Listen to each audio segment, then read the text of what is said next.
పిల్లని పిల్లాడిని సిబిఎస్ఈ అంటే సిబిఎస్ఈ స్టాండర్డ్లో ఆ కరికులంలో చదివించాలంటే ఎంత ఖర్చు అవుతుందండి? సంవత్సరానికి 50,000, లక్ష, 2, 3, 4 లక్షలు ఖర్చు పెట్టేవాళ్ళు కూడా ఉన్నారు కదా. అంత ఖర్చు పెట్టాల్సిన పనేమీ లేదు. ఫ్రీగా కూడా సిబిఎస్ఈ చదివించే అవకాశం ఉంది. ఎస్, అయితే చిన్న కండిషన్ ఉందండి. వీళ్ళు ఫస్ట్ ప్రిఫరెన్స్ వచ్చి అనాథ పిల్లలకి ఇస్తున్నారు, తల్లి తండ్రి లేని వాళ్ళిద్దరికీ. ఆ తర్వాత సెకండ్ ప్రిఫరెన్స్ తల్లి మాత్రమే లేని పిల్లలకి. థర్డ్ ప్రిఫరెన్స్ తండ్రి లేని పిల్లలకి ఇస్తున్నారు. ఆంధ్ర రాష్ట్రంలో ఉన్న అందరూ కూడా దీనికి ఎలిజిబుల్ అండి. పోపూరి పూర్ణచంద్రరావు గారు అని చెప్పి పల్నాడు జిల్లా అంటే పాత గుంటూరు జిల్లా నాదెండ్ల మండలంలో నైస్ అని చెప్పి ఒక ఇన్స్టిట్యూట్ స్టార్ట్ చేశారండి. ఇన్స్టిట్యూట్ అనగానే ఏదో అనాథ పిల్లల కోసం అంటున్నారు కదా, రేకుల షెడ్ అనుకుంటున్నారేమో. ఇక్కడ చూపిస్తున్నాను చూడండి, ఎంత మంచి బిల్డింగ్స్ ఉన్నాయి, ఎంత మంచి ప్లే గ్రౌండ్స్ ఉన్నాయి, అంతే మంచి ఫ్యాకల్టీ, అంతే మంచి కరికులం, అంతే మంచి డిసిప్లైన్, అంతే మంచి మెస్సు, భోజనం, సదుపాయాలు, సెక్యూరిటీ కూడా. సో మరి సంఘ సేవ చేద్దాం, సమాజానికి సేవ చేద్దాం అనుకునే వాళ్ళు చాలామంది ఉంటారండి. కాకపోతే కొంత కమ్యూనికేషన్ గ్యాప్ వల్ల ఆ ఫెసిలిటీస్ మనకు తెలియక మిస్ అవుతూ ఉంటాం.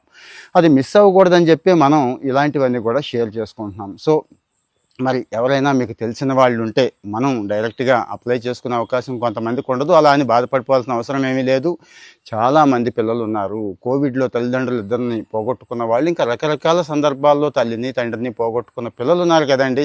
వాళ్ళందరికీ ఇది బాగా ఉపయోగపడుతుంది. ఇంతకుముందు కూడా చెప్పాను, ఏలూరు జిల్లా ఆగిరిపల్లి, ఇప్పుడు గన్నవరానికి దగ్గరలో ఒక హీల్ ప్యారడైజ్ అని ఒక స్కూల్ ఉంది.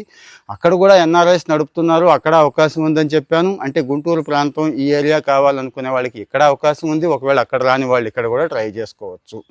ఏమైనా దీనికి భారీ టెస్టులు, భయంకరమైన టెస్టులు ఏమైనా ఉంటాయంటే ఏం లేదండి. మే నెలలో వచ్చే 4వ ఆదివారం, జూన్ నెలలో వచ్చే ఫస్ట్ ఆదివారం వాళ్ళు చిన్న స్క్రీనింగ్ పెడతారు. అంటే అన్నీ చెక్ చేసుకోవాలి కదా, మరి నిజంగా తల్లి తండ్రి లేరా, పేదలేనా, ఈ రెండు చూస్తారండి. సో మరి ఏదైతే డెత్ సర్టిఫికేట్స్ ఉన్నాయో ఆ సర్టిఫికేట్స్ తీసుకొని ఆ పిల్లల్ని తీసుకొని కేర్ టేకర్స్ వెళ్ళగలిగితే వాళ్ళు అన్నీ చెక్ చేసుకొని అడ్మిషన్ ఇచ్చేస్తారు. ఇక అన్నీ వాళ్ళే చూసుకుంటారు. ఒక్కసారి ఆలోచించండి, ఇలాంటి పిల్లలకి ఏ ఒక్క పిల్లకి కానీ మనం కాస్త మాట సాయమే కదా, ఇందులో పోయిందే ఉంది. మాట సాయం చేసి వాళ్ళని ఆ స్కూల్కి వెళ్ళేలాగా చేస్తే మన చుట్టూ చాలామంది కనపడుతున్నారు చూడండి. పాపం దయచేసి వాళ్ళందరికీ కూడా అలాంటి వాళ్ళకి షేర్ చేయండి, పర్సనల్గా హెల్ప్ చేయండి. ఇలాంటి మంచి విషయాల కోసం ఫాలో అవుతూ ఉండండి. ముందైతే ఫాలో అవ్వండి.